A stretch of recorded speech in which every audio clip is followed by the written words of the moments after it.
नमस्कार। आज हम दोनों मियाँ बीवी जो है और गाने का वीडियो शूटिंग किए हैं। आप लोग एक बार प्लीज़ प्यार अपना बरसा दीजिए हम लोगों पर, थोड़ा हम लोग भी थोड़ा सा लाइट में आ जाएं। और आप लोग फुल वीडियो देख करके मेरा और कमेंट जरूर कीजिए कि कैसा हम लोग गाने पर वीडियो डांस किए हैं, कैसा बनाए हैं। इसके लिए आप सभी को धन्यवाद। जरूर देखें full video. Shivansh recording studio Maharajganj.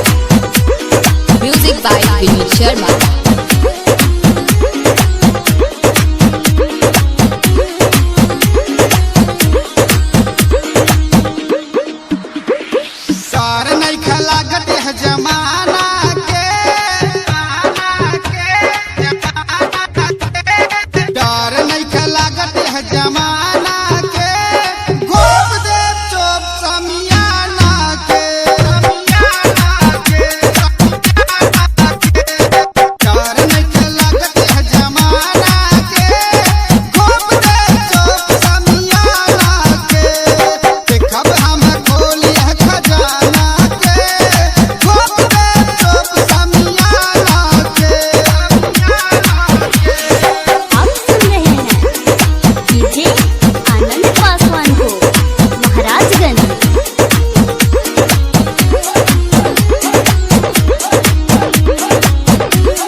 छोटे कपड़ा लाऊ के लाऊ पर साज और रसीली बाड़ी सब कसे सुपर